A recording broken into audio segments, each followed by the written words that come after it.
राम हरे राम राम राम हरे हरे हरे कृष्ण कृष्ण कृष्ण हरे हरे हरे राम राम राम हरे हरे हरे कृष्ण कृष्ण कृष्ण हरे हरे हरे राम राम राम हरे हरे हरे कृष्ण कृष्ण कृष्ण हरे हरे हरे राम राम हरे हरे हरे कृष्ण कृष्ण कृष्ण हरे हरे पुंडलीकवरदे हरि विठ्ठल श्री गुरु ज्ञानदेव तुकाराम पंढरीनाथ भगवान की जय।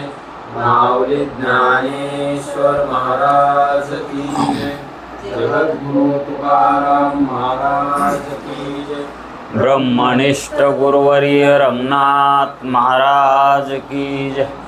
श्री विनायकं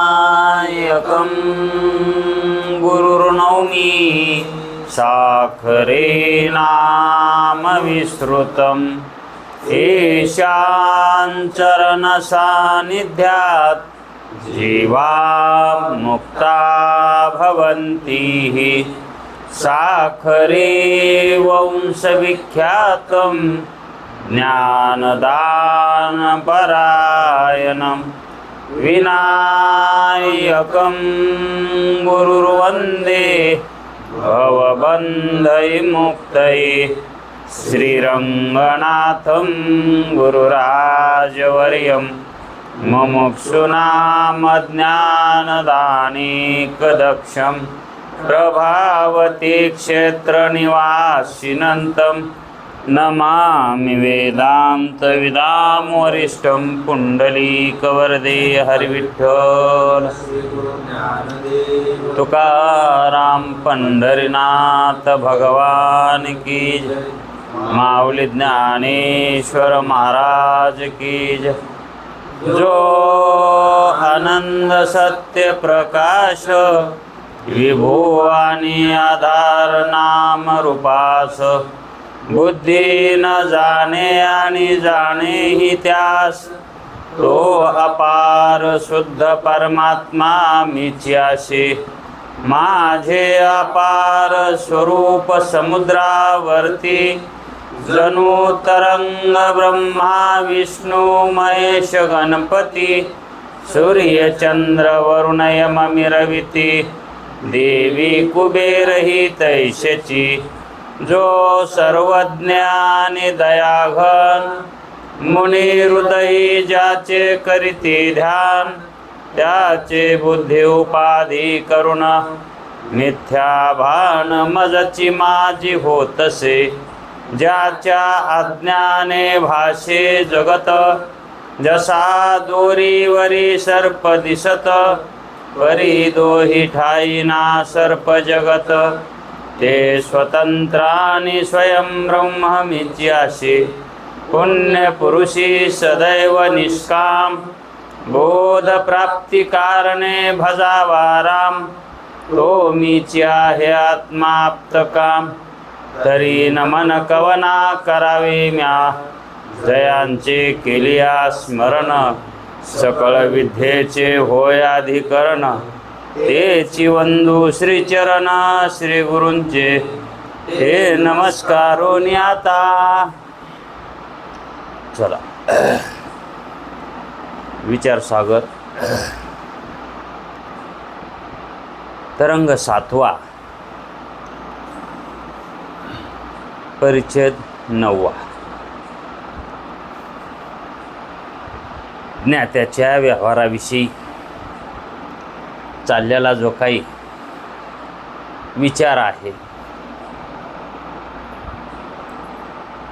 तोच विचार विस्तृत प्रमाणाने ग्रंथकार या ठिकाणी सांगतात. कारण ज्ञात्याच्या व्यवहारावर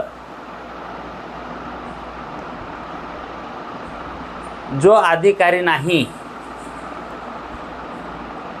तो शंका घेत असतो. अधिकाऱ्याला ज्ञात्याच्या व्यवहाराबद्दल ज्ञान असतं, कारण त्याला मुक्तीचे संस्कार अधिकाऱ्याला माहीत असतात. म्हणून अधिकारी शंका घेत नाही, मुमुक्षू शंका घेत नाही. मग जे अनाधिकारी आहेत तेच शंका घेतात.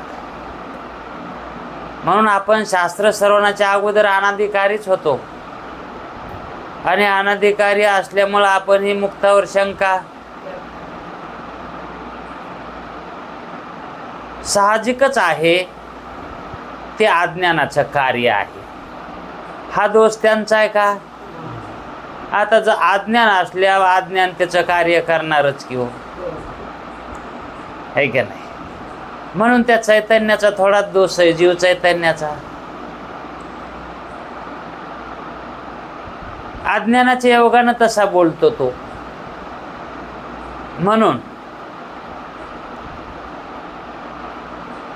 अनाधिकार्याकडे पाहत असताना त्याच्या अज्ञानासहित पाहत जावं. त्याच्या अज्ञानासहित पाहिल्यावर त्याची चूक दिसत नाही, त्या अज्ञानाचं कार्य दिसत असतं.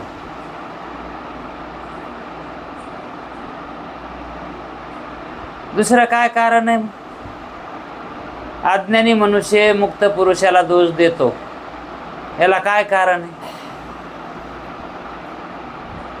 जाणून बुजून थोडंच करतो तो, कळतच नाही ना. का म्हणून कळत नाही? अज्ञान आहे म्हणून. त्याला ज्ञान प्राप्त झालंच नाही, है का नाही? म्हणून अज्ञानानं मोक्षाचं ज्ञान नसतं, अज्ञानानं मोक्षाचं ज्ञान नसतं, आणि ज्ञानानं मोक्ष वाचून दुसरं काहीच नसतं. ज्ञानात मोक्ष वाचून दुसरं काहीच नसतं. म्हणजे ज्ञानानं मोक्षच होतो आणि अज्ञानानं संसारच होतो, दुसरं काय होतं. म्हणून अज्ञानी अधिकारी आहे आणि ज्ञानी हे अधिकारी आहे. हे अधिकारीच आहे तो, पण विषय भिन्न आहेत दोघाचे. दोघाचे विषय, अज्ञानानं विषय संसार धरलाय आणि ज्ञानानं विषय मोक्ष धरलाय, है का नाही? म्हणून ज्ञान झालं की मोक्ष हा ज्ञानी पुरुषाला होतच असतो, आणि अज्ञान झालं की त्या अज्ञानी जीवाला संसाराला यावंच लागतं, जीवदशेला यावंच लागतं. म्हणजे जन्मावं लागतं, मरावं लागतं, दुःख भोगावे लागतात. हे अज्ञानाचे कार्य येतं. हे कशाचे कार्य येतं? हे अज्ञानाचे कार्य म्हणून बघत जावं त्याच्याकडं. म्हणजे दोषदृष्टी राहत नसते त्याच्याकडे पाहण्याची, दोषदृष्टी राहत नाही. काल आपण हेच ज्ञानाचं जे काही व्यवहार सांगत होतो, ग्रंथकार सांगत होते, ते म्हणजे ज्ञानाला जी इच्छा होते ती केवळ प्रारब्धाच्या बलानेच होत असते. इथपर्यंत आलो होतो. मग भोगासाठी जितक्या सामुग्रीची आवश्यकता असते, सामुग्री वाचून भोग घडतो का? है का नाही? तितक्या सामुग्रीची जुळवाजुळव कोण करतं मग? कारण सामुग्री वाचून भोग घडत नाही. आणि मग सामुग्रीची जुळव कोण करतो? हो म्हणजे प्रारब्धच आहे का नाही. ती जुळवाजुळव जी होती ती प्रारब्धाबालानेच होते आहे का नाही. एखादा महात्मा फिरत फिरत मंदिरावर येऊन बसला, मग आता त्याच्या प्रारब्धामध्ये संध्याकाळी भोजन आहे का नाही कसं सांगायचं, कारण जवळ तर काहीच नसतं. आणि पारावर येऊन बसला आणि मागत तर नाहीच. मग त्याच्या प्रारब्धात जर असेल तर कोणीतरी एखादा अन्नदाता त्या ठिकाणी येतो त्याच गावातला, आणि मग तो म्हणतो महाराज आपली जेवायची व्यवस्था आणू का जेवाय काय. मग त्यावेळेस त्याचं ते प्रारब्ध असतंच की आहे का नाही. मग तो म्हणतो बाबा आणलं तर ठीक होईल, पण आमचा काय तसा तुमच्यावर जोरा नाही, द्यायचा असेल तर द्या. म्हणजे कशी जुळवाजुळव होती त्याची, ती प्रारब्धच आहे का नाही. तो कुणाच्या घरी गेला का मागायला, तो त्या पुरुषाला म्हणला का मला तुम्ही जेवण देतात का म्हणून, तो पुरुषच मनानं होऊन म्हणला का नाही. तशी जुळवाजुळव, ती जुळवाजुळव महाराज तुमचं भोजन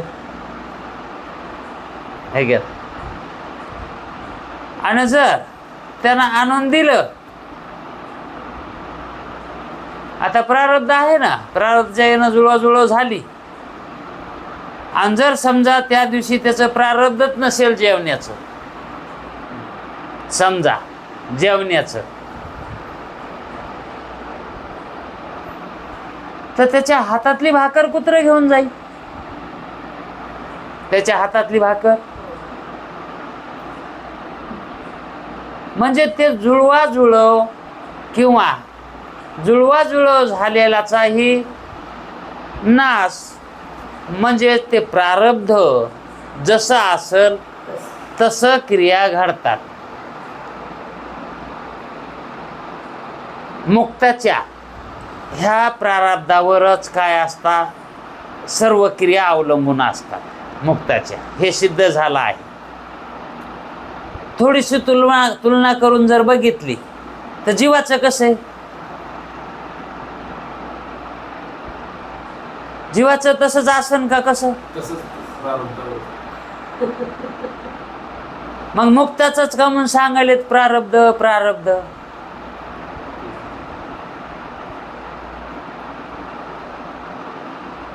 मानण्यावर आहे,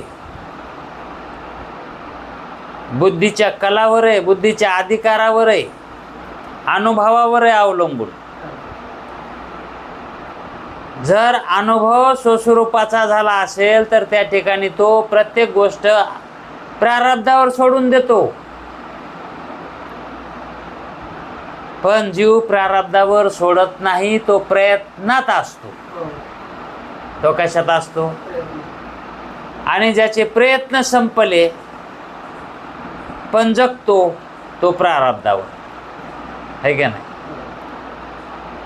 आणि जो प्रारब्ध मानत नाही, क्रियामानच मानतो, केलं तरच खायला मिळेल, नाही केलं तर, काम केलं तरच खायला मिळेल, नाही काम केलं तर खायला मिळणार नाही, हे मानणं कसं आहे, क्रियामानावर आहे का नाही. मग क्रियामान मानतो तो जीव, क्रियामान मानतो तो जीव आहे का नाही. आणि संचित मानतो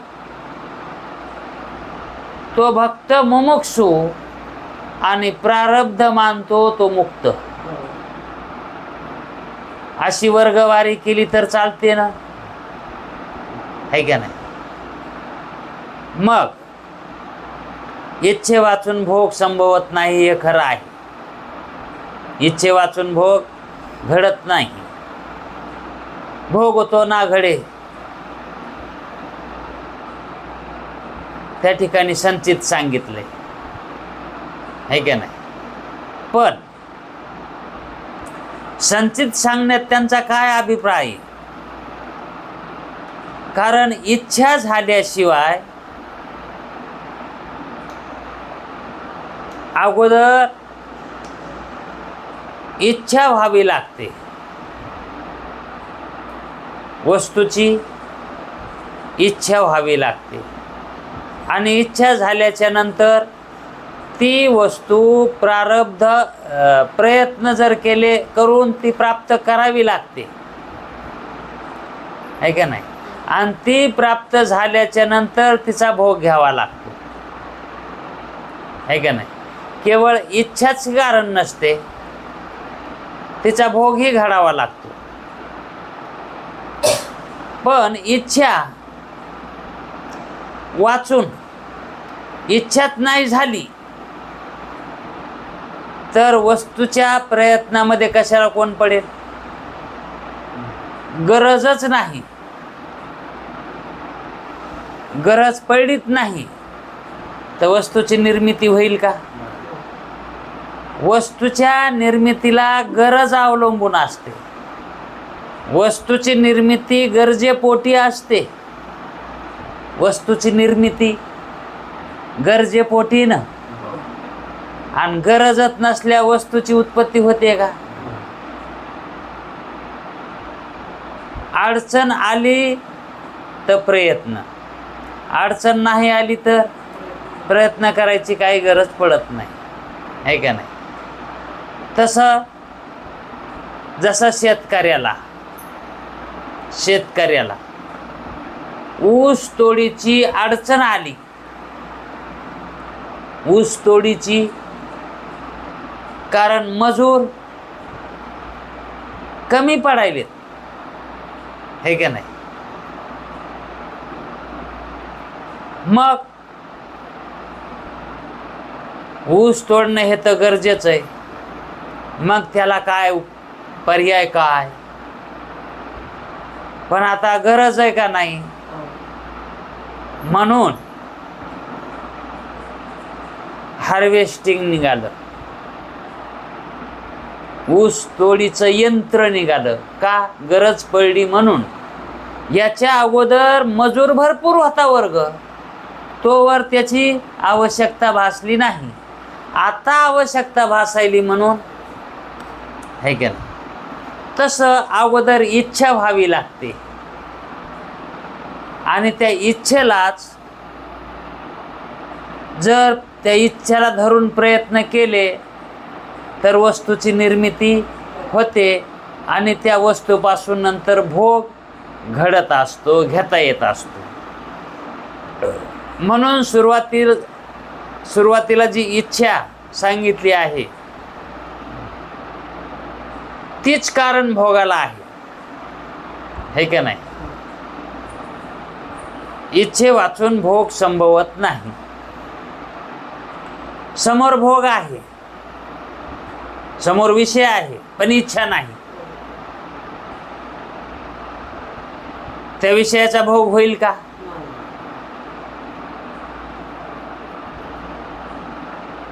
कारण इच्छा असेल तर भोग नियम आहे ना, है का नाही.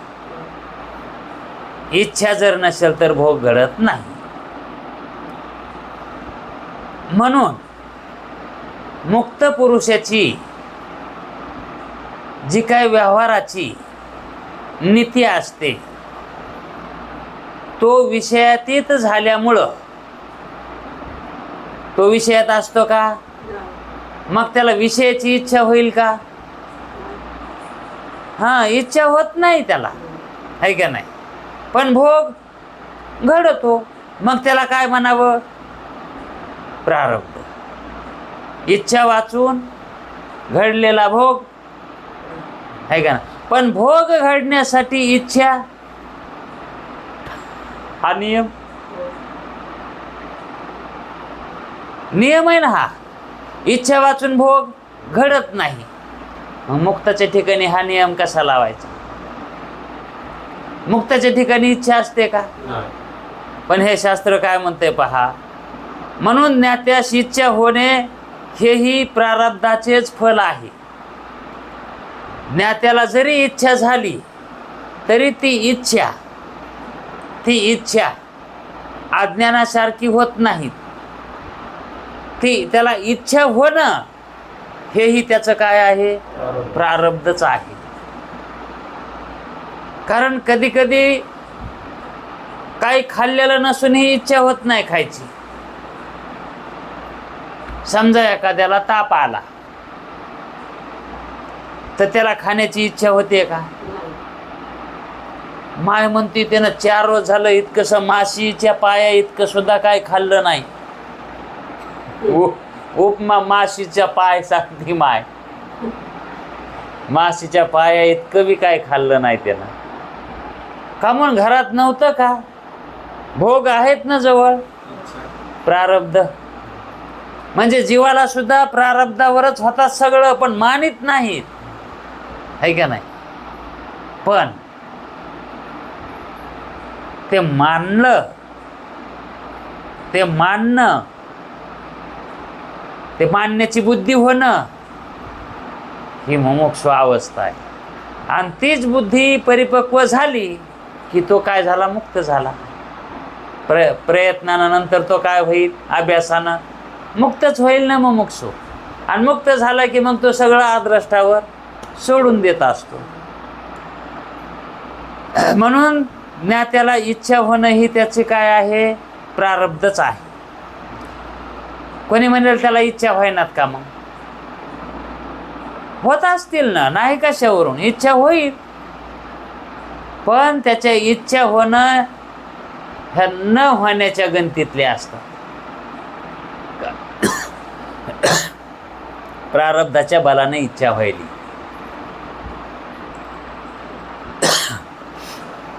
म्हणून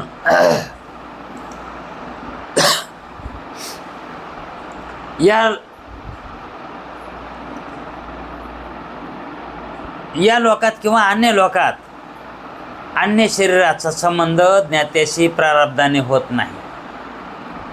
पण आता ज्ञात्याचं प्रारब्ध कसं असतंय? या शरीराचा संबंध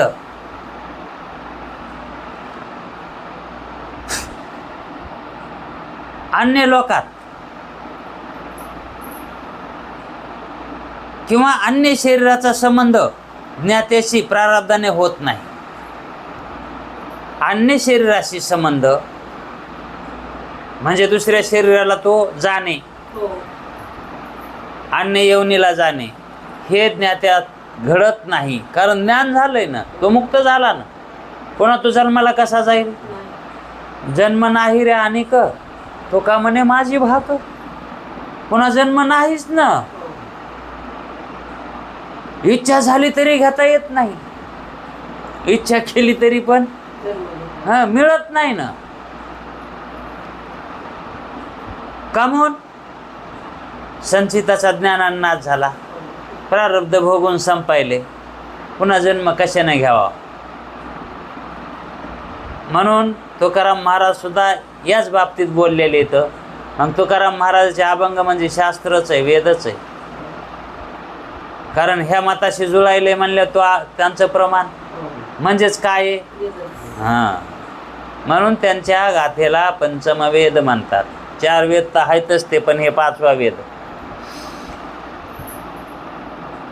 या लोकात किंवा अन्य लोकात अन्य शरीराचा संबंध त्याशी प्रारब्धाने होत नाही. कारण त्याचे प्राण बाहेर जात नाहीत.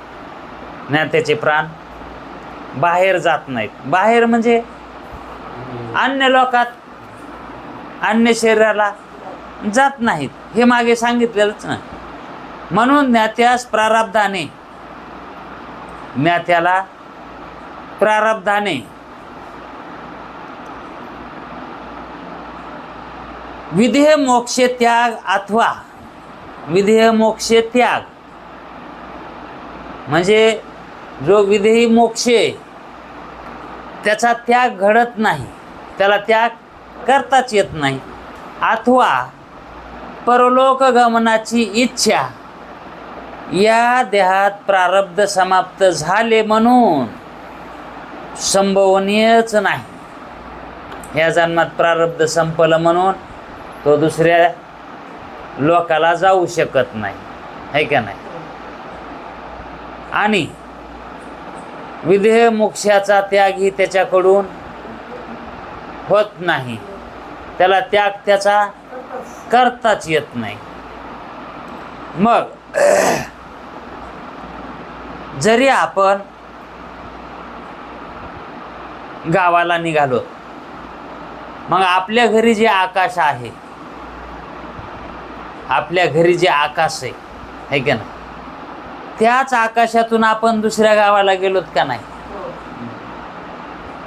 घरी जे आकाश आहे त्याच आकाशातून बाहेरच्या आकाशात आहे का नाही? मग घरातलं आकाश आणि रस्त्यावरचा आकाश एकच आहे, म्हणजे आपण आकाशातूनच चाललोत का नाही?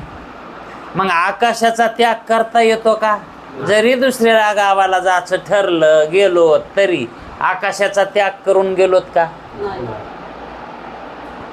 ज्या घरी आपणाला जायचे त्या घरी जे आकाश आहे तेच आकाश आपल्या घरी आहे. आकाशाचा त्याग झाला का? तसा मोक्षाचा त्याग होईल का? केला तरीही.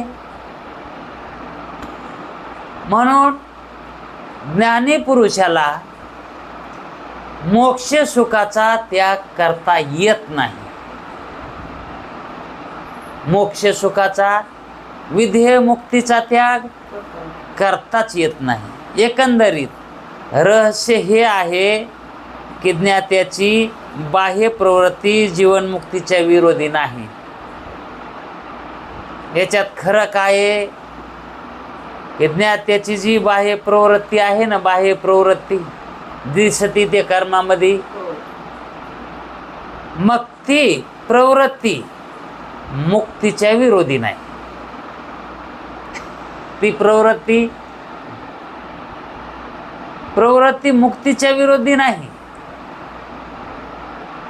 आणि निवृत्ती ही सहाय्यकारी नाही. कारण प्रवृत्तीवर आणि निवृत्तीवर ज्ञात्याचा व्यवहार नसतोच. जीवनमुक्ताची बाह्य प्रवृत्ती विरोधी नसते आणि आंतर प्रवृत्ती सहाय्यकारी असते असं नाही. म्हणजे तो नियम नाही म्हणता. तो कितीही कर्मामध्ये दिसला तरी पण त्याची मुक्तता हिला बाधा येत नाही, मुक्ततेला तडा जात नाही. मुक्तता कायम जशाला तशी असते, आहे की नाही? म्हणून हाच विषय समजून सांगण्यासाठी पुराणांनी काही कत्तलखान्यातले सुद्धा संत सांगितले. काय नाव आहे त्याचं?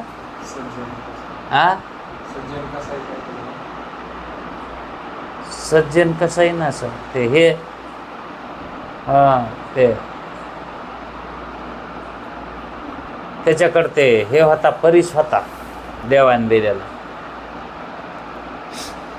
सज्जन कसायचे का? हा, सज्जन कसाई.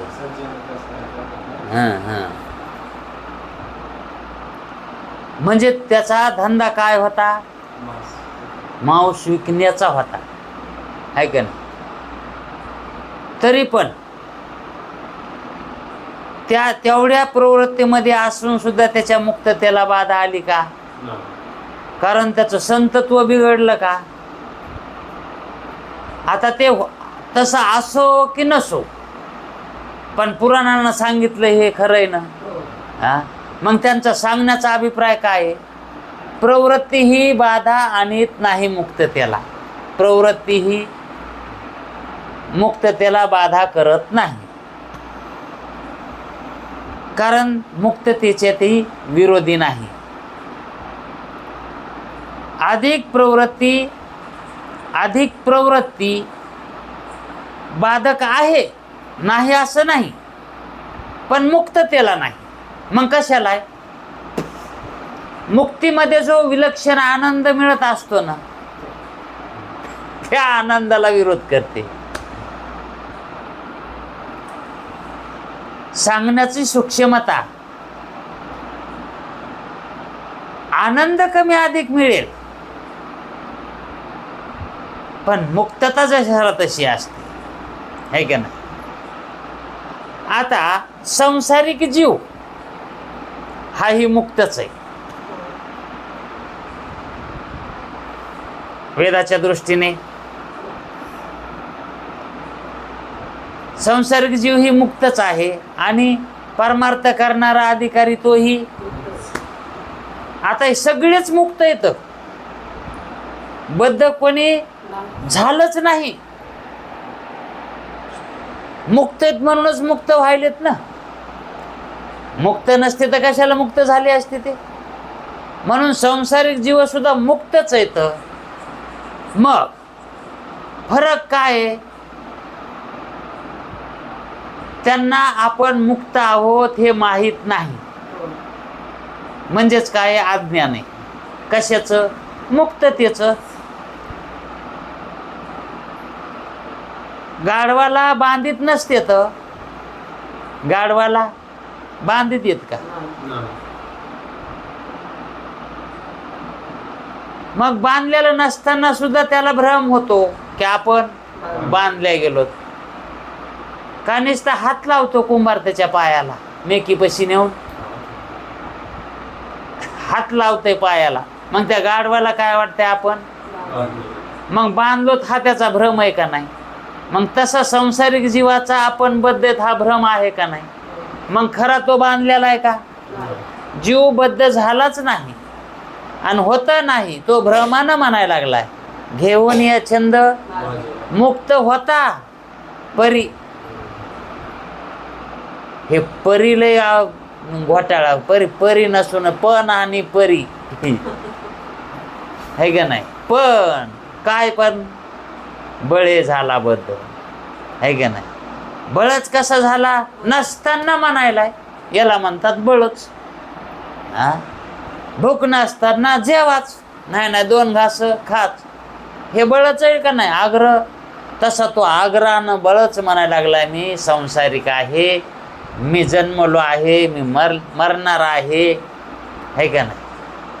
मग हे जे म्हणणं आहे त्याचं बळच म्हणणं आहे आणि ते म्हणणं भ्रमात आहे. ते सत्यत्वानं म्हणे नाही, ते भ्रमात म्हणायला. मग ते कितीही भ्रमात म्हणू द्या ना,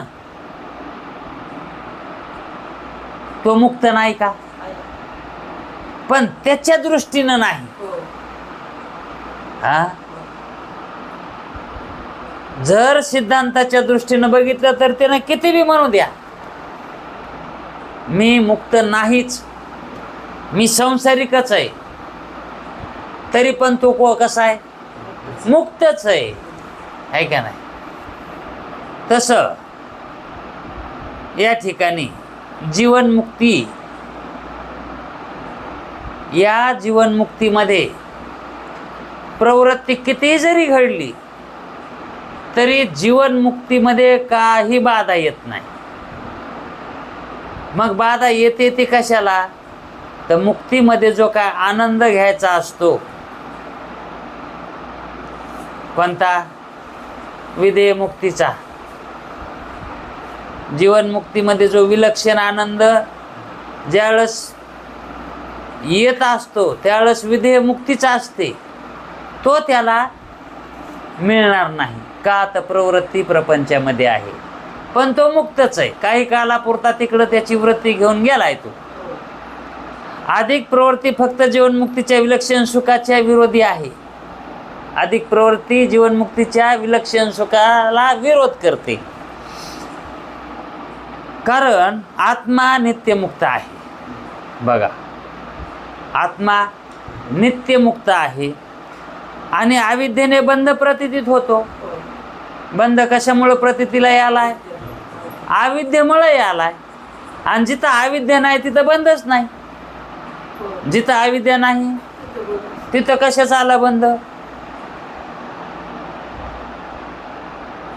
बंधची नाही ठावे त्याशी मुक्त कासया म्हणावे.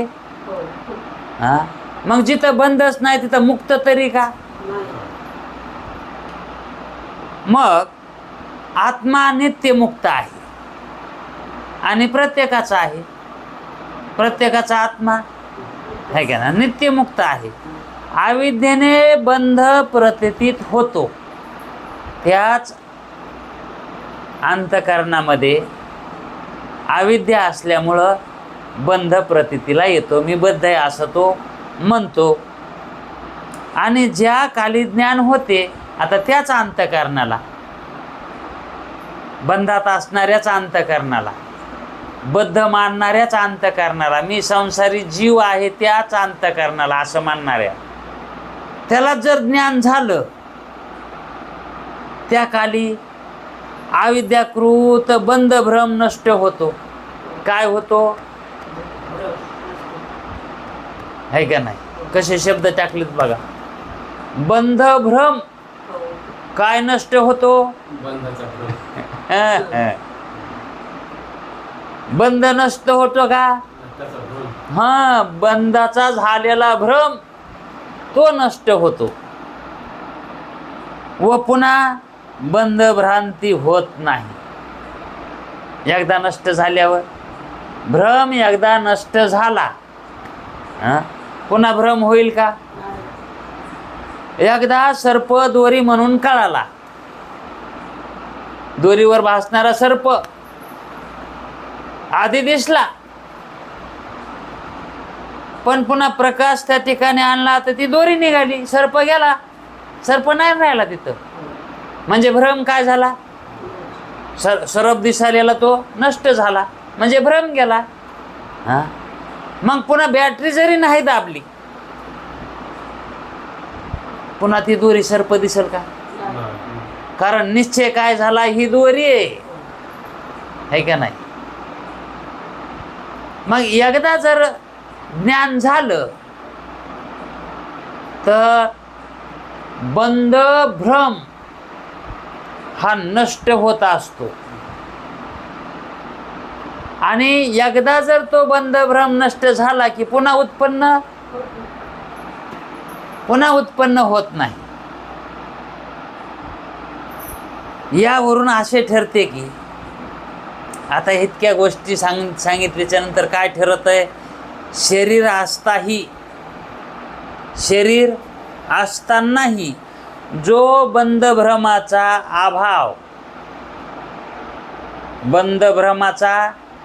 अभाव म्हणजेच काय, आता शरीर आहे, अंतःकरणात आहेत आता आपण, आणि बंध भ्रमाचा काय झालाय, आता अभाव झाला.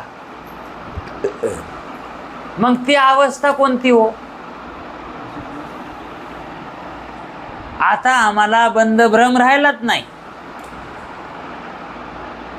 मग आपण कोण, अवचित भ्रम नाही, बंध नाही, ते काय आहे का नाही, ज्ञानच म्हणावं लागेल ना. ते काय झालं, त्या ठिकाणी दिसू लागला सर्प, पण आता सर्प नाही, ते दोरीचं ज्ञान झालं, भ्रांती ज्ञान निवृत्त झालं. सर्प हे भ्रांती ज्ञान जे होतं ते निघून गेलं आहे का नाही. मग काय झालं, त्याच्या अधिष्ठानाचं, ज्याच्यावर ते भासू लागलं त्याचं ज्ञान झालं आहे का नाही. मग ज्ञानच झालं ना, दुसरं काय झालं का.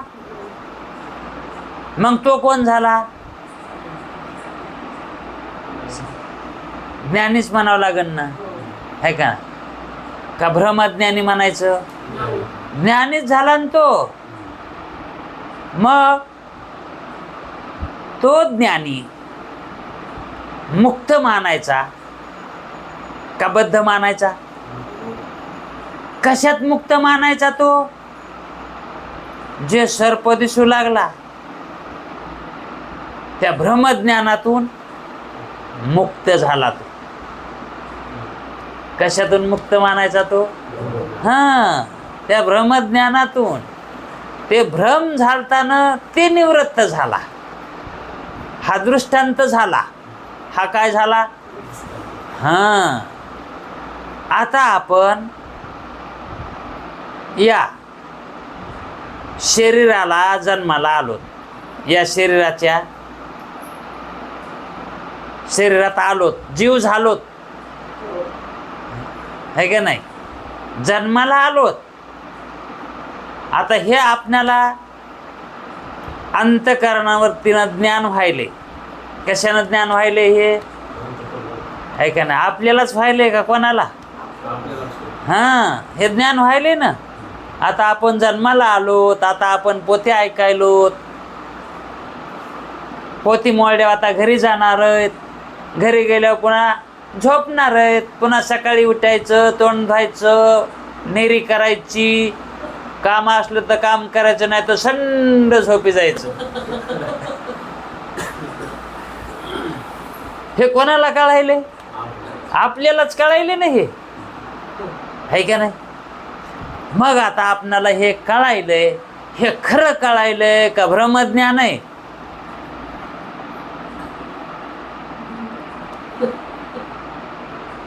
हे कोणाला कळायले?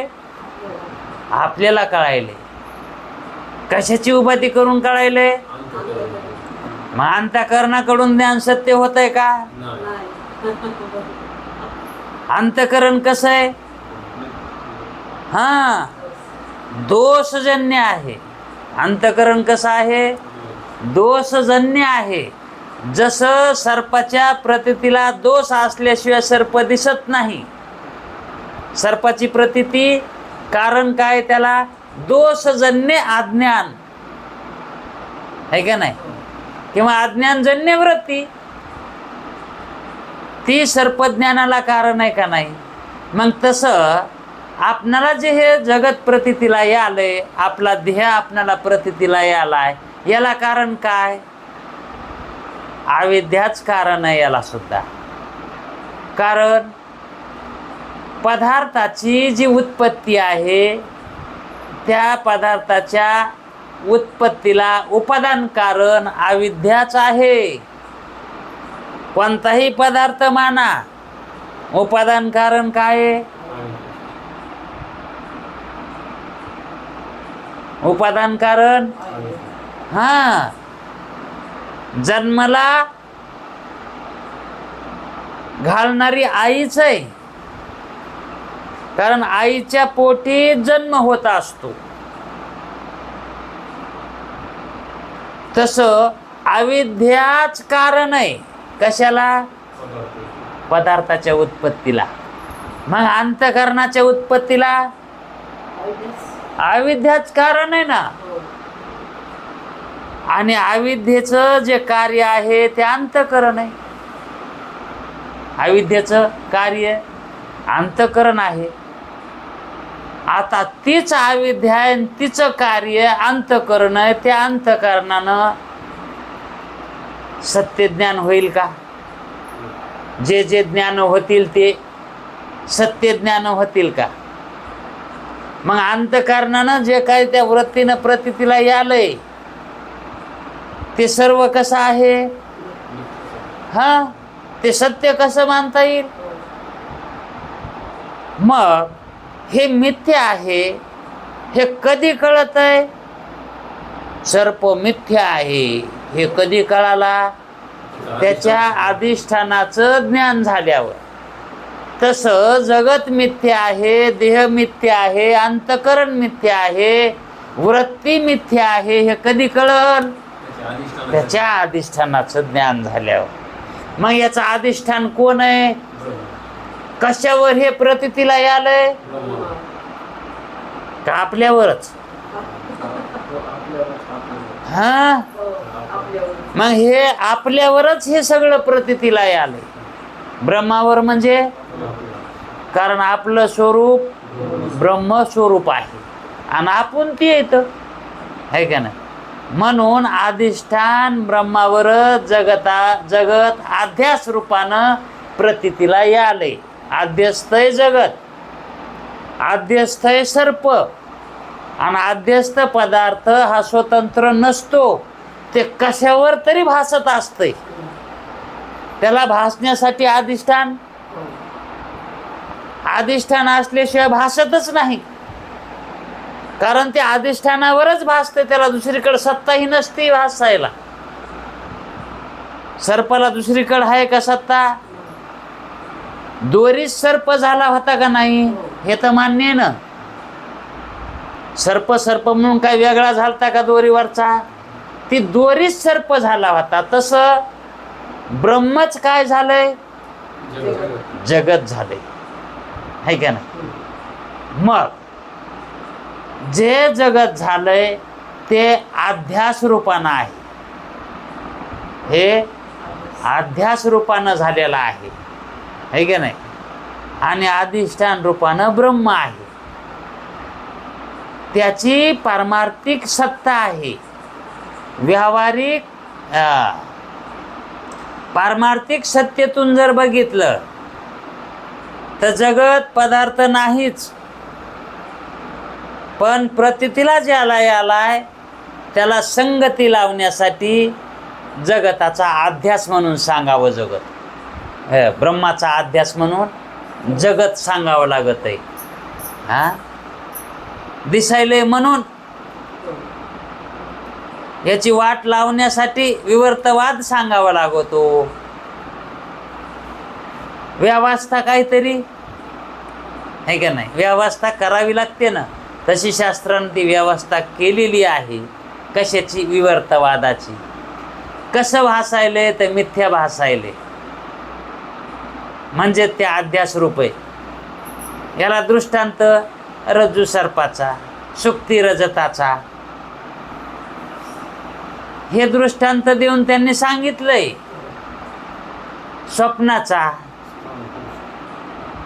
स्वप्नाचा दृष्टांत देऊनच सांगितलंय, है का नाही? जरी दुसरे दृष्टांत आपणाला पचत नसले, समजत नसले, तरी आपण आपल्या अनुभवाचा दृष्टांत आपणाला रोजच आहे ना. कोणाला विचारायची काय गरज आहे? स्वप्न तर रोजच पडत आहे ना. मग पडायलेलं स्वप्न हे कोणात पडायले?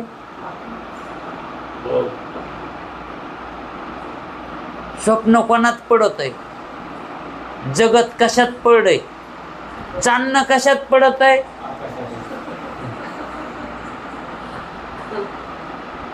मग तसं स्वप्न कशात पडलंय? आपल्यातच पडलंय, है का नाही? हे म्हणणं ज्ञान आहे का अज्ञान आहे?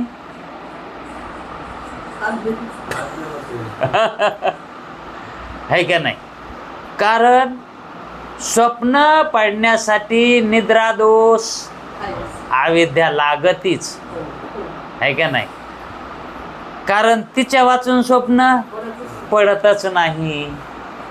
आणि आपल्या ठिकाणी जर ती अविद्या निद्रा नसेल तर आपल्या ठिकाणी स्वप्न नाहीच. म्हणून तर जागेपणी आल्यावर वाटतंय स्वप्न. प्रत्यक्ष बघून भोगून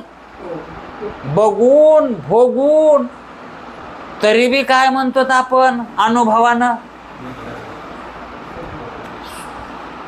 ते काहीच नव्हतं.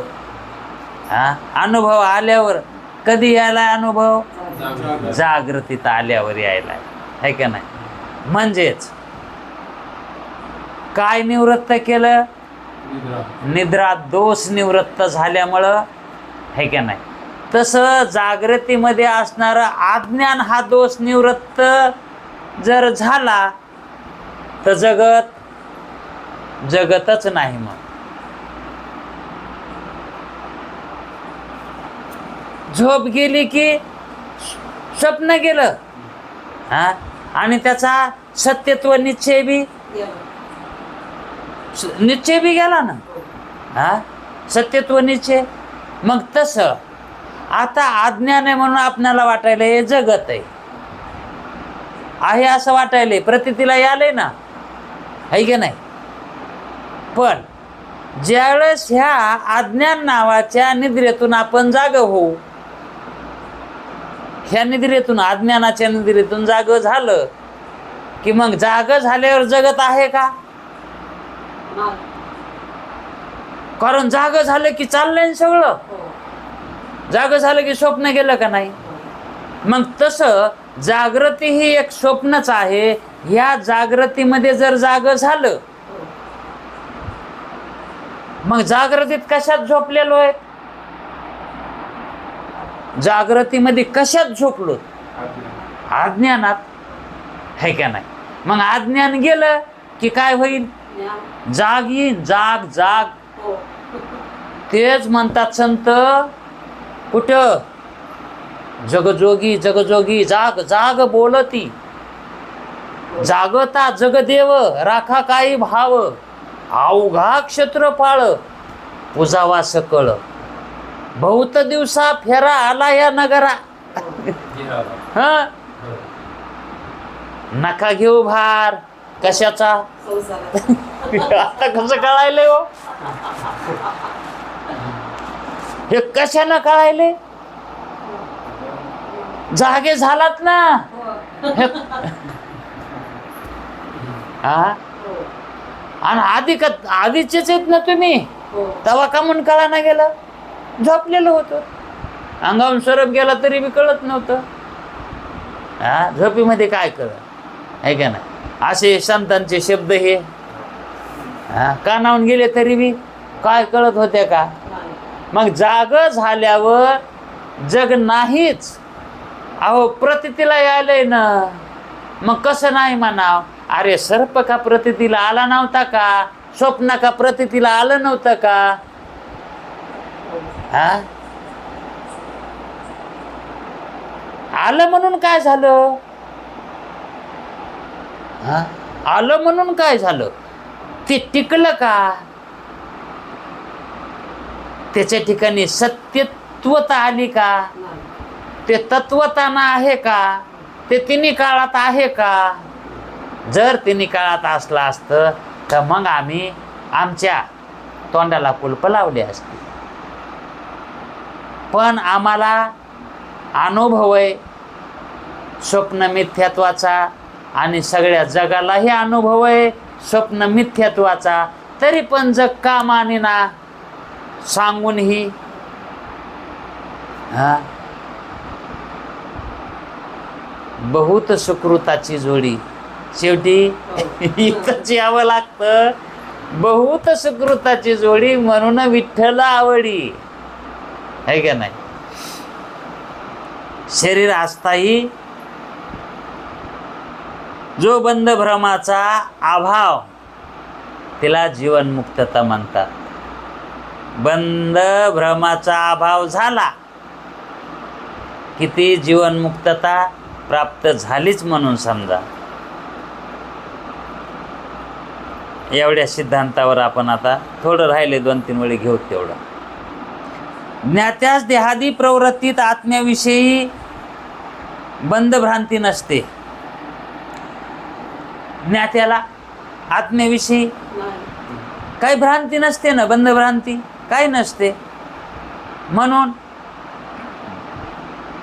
बाह्य प्रवृत्तीने जीवनमुक्ततेची हानी होत नाही. आता त्याला ज्ञान झालेलं असतंय, म्हणजे आत्मज्ञान झालेलं असतंय. आत्मज्ञान होणाऱ्याला बंध आणि भ्रांती नसते. मग तो कितीही प्रवृत्तीमध्ये गेला तरी त्याची मुक्तता ढासळत नाही ना. म्हणून बाह्य प्रवृत्तीनेही जीवनमुक्ततेची हानी होत नाही. इतकेच म्हणता येईल की बाह्य प्रवृत्ती असली तर, इतकंच म्हणता येईल की जर मुक्ताची बाह्य प्रवृत्ती असली तर त्याला विलक्षण सुखाचा आनंद भोगता येणार नाही. विलक्षण सुखाचा, विलक्षण सुख आणि मुक्ती, विलक्षण सुख आणि मुक्ती. मुक्तता ही अवस्था आहे, आणि अवस्थेमध्ये देशकाल हे आनंदाला कारण असतात. आनंदाच्या अनुभवाला कारण, है का नाही? बाह्य प्रवृत्ती जरी असली तरी जीवनमुक्ततेची विलक्षण सुख होणार नाही त्याला. बाह्य प्रवृत्ती जर झाली तर सुख मिळणार नाही, पण मुक्तता जाणार नाही. हां, सुख मिळणार नाही. जर आंब्याचं झाड लावलं समजा, आणि उन्हाळ्याचं खूप ऊन पडलंय, तर त्याला त्या उन्हापासून त्या आंब्याची सावली काय करेल, त्या उन्हापासून त्याला बचाव करेल, आहे का नाही? म्हणजे त्याला उन्हाचा त्रास होऊ देईल का? नाही. उन्हाचा त्रास होऊ देणार नाही. पण त्या आंब्याच्या झाडाखाली गेल्याच्या नंतर जे काही सुखरूप असणारे फळं चाकायचे असतात ते मिळणार नाही. कारण त्याला आणखी त्या काळात त्या आंब्याखाली जाईच नाही ना. ज्या काली फळं असतात, जिथं फळं मिळतात, ज्या आंब्याखाली गेल्यावर फळं मिळतात, किंवा जो आंबा त्याला फळं लागलेली आहेत, अशा आंब्याखाली तो जायना झालाय. कारण त्याला दुसऱ्या आंब्याखाली त्याचं प्रारब्ध आहे का नाही? प्रवृत्ती कर्मामध्ये, त्याची प्रवृत्ती कुठं चालली? कर्मात चालली. म्हणून तिथं त्याला सुखाचा त्या ठिकाणी लाभ व्हाय नाही. कारण सुख कधी होतंय? एकांत वासात. हा नियम आहे का नाही? वृत्ती स्थिर होण्यात सुख आहे आणि वृत्ती अस्थिर होण्यात दुःख आहे. मग कर्मात वृत्ती जर गेली तर वृत्तीला अस्थिर राहावं लागतंय. मग अस्थिरामध्ये आत्मसुखाचं भान कसं होईल? मग त्या वृत्तीला स्थिर राहण्यासाठी त्याला काल मिळत नाही. कर्मामध्ये वेळ चाललाय, त्याला तो काळ मिळत नाही. मग तो काळ त्याला आत्मवृत्ती स्थिर करण्यासाठी, म्हणजे आत्म्यात वृत्ती स्थिर करण्यासाठी त्याला तो वेळ भेटाना. म्हणून त्याला ते विलक्षण सुख, आत्म्याचं सुख मिळणार नाही. पण त्याची मुक्ततेला काही बाधा येणार नाही, हे त्यांना म्हणायचं आहे. मुक्ततेचं विलक्षण सुख होणार नाही, म्हणजेच बाह्य प्रवृत्ती जीवनमुक्ताचा नाश करत नाही. याचाच अर्थ काय? जीवनमुक्ताची वृत्ती बाहेर गेली तरी त्याची जीवनमुक्तता नाश होत नाही. फक्त जीवनमुक्तीच्या विलक्षण सुखाचा प्रतिबंध करते. जीवनमुक्तीच्या सुखाचा प्रतिबंध करते, मुक्तीचा नाही. बाह्य प्रवृत्ती कोणाचा करते? सुखाचा प्रतिबंध करते. कारण एकाग्रतेशिवाय आनंद होत नाही आणि बाह्य प्रवृत्तीत एकाग्रता राहत नाही. परंतु ज्याचे प्रारब्ध अधिक प्रवृत्तीरूप असेल, ज्याचे एखाद्या ज्ञानी पुरुषाचे प्रारब्ध अधिक प्रवृत्तीचा हेतू असते, जर समजा त्याचं प्रारब्ध कर्मात आहे, समजा कर्माचं प्रारब्ध आहे त्याला, तर त्याचे मंद प्रारब्ध म्हणावं. ते प्रारब्ध कसं म्हणायचं? त्याला मंद म्हणायचं बरं का, तीव्र म्हणून आहे त्याला. सुखाच्या भोगाला ते अनुकूल व्हाय नाही, ते प्रारब्ध विलक्षण सुखाला प्राप्त होऊ दे नाही, म्हणून ते मंद. आणि सुखाधिकापेक्षा, आता दृष्टांतच द्यालाय त्यांनी, सुखाचार्य हे संन्यासी आणि जनक गृहस्थी, है का नाही, आणि राजे. मग त्यांना, जनकाला प्रवृत्तीमध्ये राहावं लागलं का नाही? राज्यकारभार हाकायचा म्हणल्यावर म्हणजे बराच वेळ त्यांना त्याच्यात द्यावा लागत असेल ना. आणि काही काळ फक्त अष्टवक्र मुनीचे म्हणा किंवा अन्य कोणाच्या एखाद्या ज्ञानीपुरुषाच्या संग त्यांची बात चर्चा होत असेल, त्याच काळी त्यांना विलक्षण सुखाचा आनंद मिळत असेल. पण पुन्हा आणखी राज्यकारभाराकडे वृत्ती घालवत लागत असेल, मग त्यावेळेस ती वृत्ती एकाग्र कशी राहील? मग जेव्हा एकाग्र वृत्ती असते तेव्हा सुखाचा लाभ होतो, आणि वृत्ती चंचल झाली की त्या ठिकाणी त्यांना दुःख होणार नाही पण सुख मिळणार नाही. त्यांना दुःख होणार नाही पण सुख बी होणार नाही ना, आहे का नाही. म्हणून जीवनमुक्त जनकाचे प्रारब्ध हे मंद म्हणण्यास हरकत नाही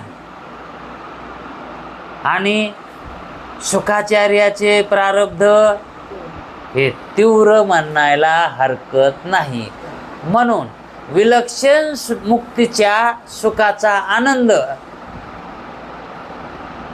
विधेय मुक्तीचा विलक्षण सुखाचा आनंद